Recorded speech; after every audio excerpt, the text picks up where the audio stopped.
We are undead against random, so we have to open with a generalist playstyle.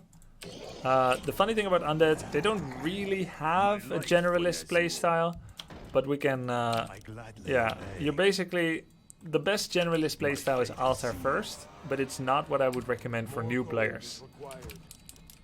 What is true at the pro play is that altar into ziggurat is the generalist playstyle against random. But I wouldn't recommend it. I think it's better to do crypt graveyard, get a nice chunk of forces, makes it a lot easier to micro. So we just do crypt graveyard, we make one acolyte, then you make the second acolyte for a total of 5. And as soon as you've got 170 gold, move out to make 180 gold altar. Note, we have 3 buildings, no ziggurat yet. It follows later. And that's okay, because we have enough food to make our ghouls. 150 gold, you make a ziggurat. The next investment we'll make is the second ghoul. Thank you for the sub, unfamiliar sub, Junkie Jan. WTF is Juice, met die Helv, Benvenzo, Hackenback, Scooby, Swing, Kinderlappen, Delaron, Bib, Basics, X, Defcon X. After the second ghoul, we start Tomb of Relics. Thy will be done. Yes, master is complete.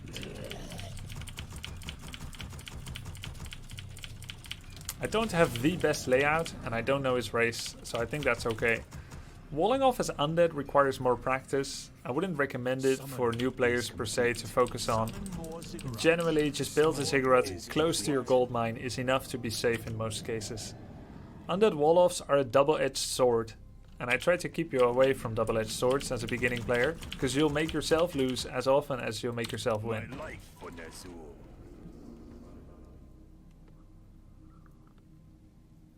Can you please show his base and gold mine? Sure. Yeah, the gold mine is not showing up in the Fog of War on his base. So does that mean he's elf or undead? Is that a visual bug? Shouldn't the shop always be in the back? Yes, it is preferred. I think he might be undead or elf. I was not familiar with this bug, but that would be my guess of the bug. He's night elf. I think that doesn't necessarily confirm it, but for me it confirms it. So he's Demon Hunter first. We're gonna get rods, summon skeletons, and attack his DK. We can try to steal the creep, but we were a bit too late. Now, we do not need to go coil. We can open Unholy Aura first. In light of how he is Night Elf and his mana burning me. That's something that undeads do against Night Elf often, but with ghoul openers. Typically, Fiend openers always open with... This is more like it. Fiend openers always open with coil, but it seems to be the right play actually. By not committing to coil, you actually don't care about the mana burns at all. And you still get that passive healing effect, quite useful. The healing, the movement speed. So we have a DK with Unholy Aura. He dropped low, so we can actually start. We're gonna make a third ghoul here before we get more fiends. And we're attacking to tier 2. We can actually start a big creep camp since we know he's still on the way home to start healing. And even if he comes back right away, he's only gonna be level 1, which is not that threatening. We're gonna make a third ziggurat. Try not to take this much damage on a fiend. Now the cool thing about this is you can hide an acolyte here, so a demon hunter or blade cannot attack it. In fact, you can hide up to like 4 or 5 acolytes there. Right now we have a total of 3 ghouls, but we're gonna make 1 more so that we can afford our tactic. He stole our ogre mage. We weren't looking. At last. This is more like it. It is a really cool place. You can have 1, 2, 3, 4 acolytes safe from auto attacks. No one orders me around. What is it now? Now we're gonna make our 4th ghoul, which usually is excessive. It's typical for undead to just have 3 ghouls, but we're doing this because we're going for a generalist playstyle that reduces the dependency on scouting. Doesn't mean we shouldn't scout though. In fact, we're gonna send a skeleton to his main base right now. Speak, fool. No one orders me around. 4 fiends. No one orders me around. 4 fiends and creeping. Tread lightly. We're gonna go for another contested camp on the middle. We're not weak right now. The biggest risk to us is a bunch of huntresses or archers with a Naga Sea Witch. He does have the Naga, but he doesn't know where we are. So we're actually gonna leave a skeleton behind here to tell if we can creep safely. What is it now? This is the highest prize, the shop. What is it now? We're gonna keep this fiend at home. No one orders me around. And we did find him and he's coming for us. So now you see the value of scouting your flank. Tread lightly. And we're actually leaving a little bit too slowly. We're gonna get the Lich, we're gonna get a slaughterhouse as well. I'm gonna try to get home. Tread lightly. I wish only to serve. There's the slaughterhouse, and then we get the Temple of the Damned. It seems like nothing in Demon level 1, but don't underestimate him. Our forces are under attack. Speak, fool. Especially with Naga support. So what did our skeleton reveal? He's got 5 Moonwells. He's building I don't know what. And he was teching, I guess. What is it now? So we've made it home. We're gonna make 4th cigarette. No one orders me. Summon skeletons. Check his natural expansion and his main again, because we didn't see anything. Finally. Speak, fool. We're gonna get burrow upgrade. We'll stay at tier 2 for a bit. Again, not the competitive, usual route that people take, but perfectly fine for our purposes. No one orders me around. No upgrades yet. Don't be tempted to sink excess gold into... I'll get Nova here. Don't be tempted to put excess gold into upgrades. We'll get Banshee and statues. Just nuke the Demon Hunter. It's really a case of noob hero focus here. I mean, he's got nothing else anyway, so... Now we get a statue, and after that single Banshee and statue, we're gonna save up gold to tech, which also shows why you really don't want to be just getting creature attack upgrades, because it delays your tier 3, which is more important. Now we go tier 3. Turn curse off immediately on the Banshee, or you're gonna end up wasting a lot of curse mana on creeps, and really you want to save it for enemy heroes and stuff. Second statue. Now creep without your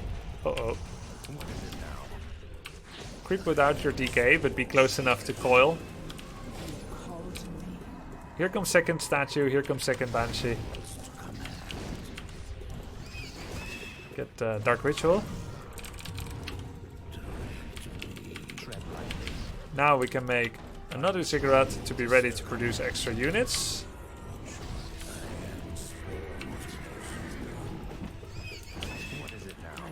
We'll just keep creeping on our own side of the map. The goal is Lich level 3.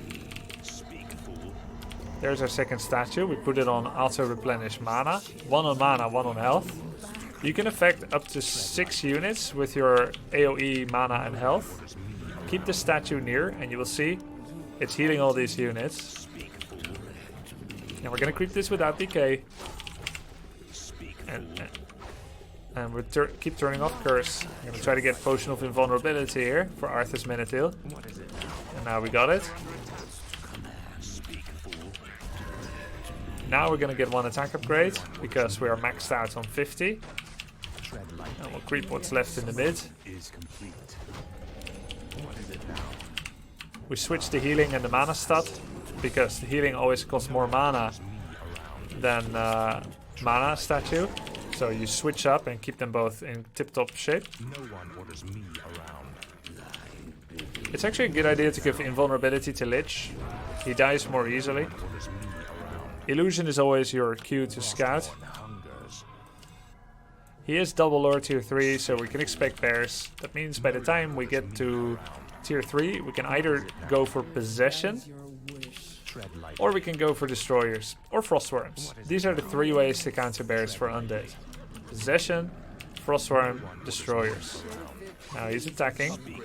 We're gonna try to cancel his expansion before it's ready. That even means attacking with statues. Every little bit helps. He's gonna kill our shop, so we're gonna remake it. And once we get his tree, we're gonna TP. Now we're gonna turn on Curse. Don't forget that before a fight. At the moment, we cannot have... at the moment, we are lacking Orb of Corruption, which means we do not want to do a full fight. Keep in mind, we've got Burrow.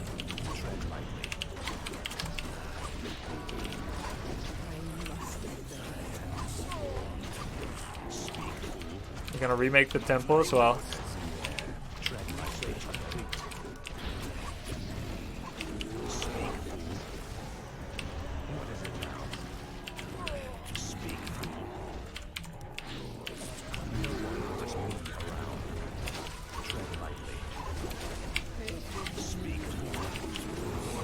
Normally this should not be a good fight, but I can tell he's a little bit less experienced.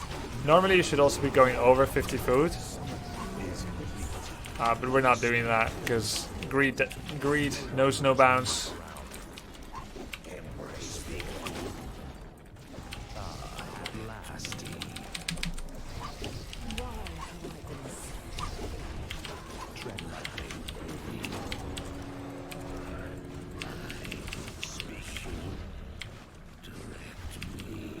Okay, so there's a few things you can do after you win a fight. Start another Acolyte, pull one from the gold mine, build a gold mine and shift click into Necropolis so it becomes a TP point. We're gonna get that Orb of Corruption, of course, that we need, which goes to the Lich. We're also gonna get a Scroll of Town Portal so we can go anywhere without fear of losing that which we have. We're gonna restart that Banshee training progress that we started. This time Master training. As I said, you can either go Destroyers or Master Banshees to deal with bears. My preferred one is Master Banshees. It's more punitive and it's also easier. Speak, fool. I wish only to serve. What is it now? No one orders me around. Tread lightly. We're gonna start a second temple so that we can spam those Banshees once they're Master training ready. Also another Potion of Invulnerability. She's the weak link this time.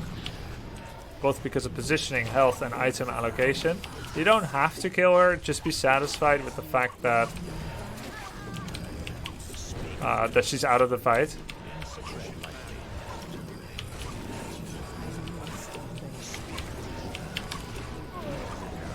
Remember, we've got Burrows, so in theory we shouldn't lose a single fiend. Undead's great strength is movement speed. Only matched by Orc with TC. So you can actually keep running, and this is what is called kiting. Think of a boy running through meadows who has a kite, and he's pulling it after him. And the kite keeps coming after him because he's got the string attached. That's what I'm doing, right? He's the kite, and I'm playing him, essentially. That's why it's called kiting. You do a few hits and you keep running, and it follows you. It's not that it's not dealing damage, it's just you never let him get like an infinitely good position. So now, Master Training finished, which means we're going to possess some bears.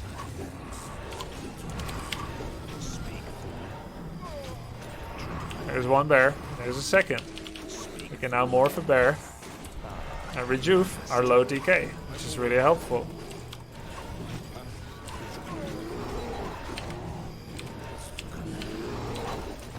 We're gonna make more Banshees, because that's kinda cool.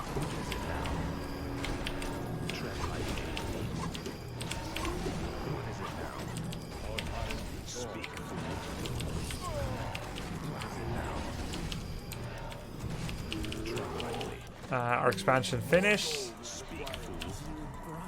We made 2 acolytes before all that, but got too busy to do the rest.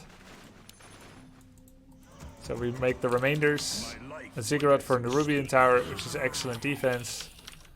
And now is a good time again to turn off Curse, so that you do not put yourself at a mana count that prevents you from being able to have enough for possession.